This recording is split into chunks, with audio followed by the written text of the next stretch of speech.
Saya Erlangga Hartarto, setelah mempertimbangkan dan untuk menjaga keutuhan Partai Golkar dalam rangka memastikan stabilitas transisi pemerintahan yang akan terjadi dalam waktu dekat, maka dengan mengucapkan Bismillahirrohmanirrohim, serta atas petunjuk Tuhan Yang Maha Besar, maka dengan ini saya menyatakan pengunduran diri sebagai Ketua Umum DPP Partai Golkar.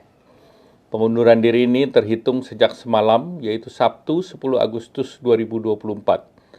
Selanjutnya sebagai partai besar yang matang dan dewasa. Mundurnya Ketua Umum Golkar Erlangga Hartarto sempat membuat publik kaget. Pasalnya partai dengan lambang pohon beringin ini merupakan salah satu partai yang besar dan kuat, terlebih dengan tokoh-tokoh senior yang ada di dalamnya. Mundurnya Erlangga memicu munculnya beragam spekulasi yang berkembang di publik.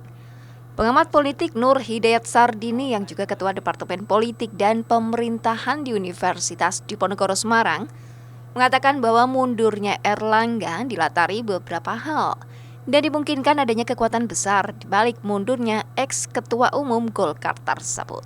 Kalau kita melihat momentum selalu berkelindan dengan kejadian-kejadian yang menyertai. Kejadian yang menyertai langsung atau tidak langsung. Kejadian yang menyertai tidak langsung adalah ini bagian dari atau kontinum dari Pileg Pilpres, terutama Pilpres tahun 2024. Dan kemudian keinginan untuk melestarikan dalam istilah keberlanjutan kepemimpinan Pak Jokowi di Indonesia. Yang ketiga adalah terkait dengan hal yang langsung. Langsung apa yang menyertai bahwa sehari sebelum Pak Erlangga mundur, itu ada pertemuan dengan Pak Jokowi. Apakah itu bisa dikaitkan atau tidak bisa dikaitkan tergantung pada isi pembicaraan. Tetapi jika kita melihat seperti itu, kita tidak perlu repot untuk tidak mengesampingkan atau mengesampingkan terhadap peristiwa setelahnya. Setelah pertemuan dengan Pak Jokowi, kemudian tiba-tiba ada peristiwa pengunduran diri dia. Yang secara material, apa yang disampaikan oleh Pak Erlangga itu tampaknya ada sesuatu yang dia tidak ikhlas untuk mengatakan secara terang benderang, melainkan sekadar untuk menutup-nutupi keadaan yang ada, yang semua orang hanya Pak Erlangga dan Allah saja yang tahu, tetapi itu sangat memengaruhi terhadap keadaan. Dan kemudian ada pemberitaan yang cukup intens bahwa itu ada kaitannya di hal lain terkait dengan hukum, peristiwa hukum yang lain yang sebutlah di pemberitaan yang resmi itu akan ada proses keberlanjutan terhadap perkara hukum yang pernah menimpa beliaunya. Nah, kalau begitu apa yang bisa kita simpulkan bahwa ini tidak berdiri sendiri dan sangat mungkin sebagai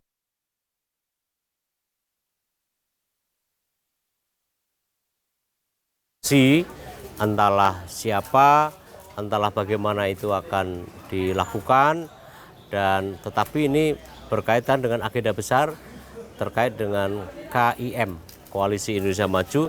Ini kontinum dari Pilpres yang tampaknya akan dikembangkan lebih lanjut untuk dua hal, mempromosikan mereka yang sepakat, dan pada akhirnya juga ada sebelah sana yang dicoba untuk dinathingkan dalam kaitan contoh Pilkada DKI misalnya.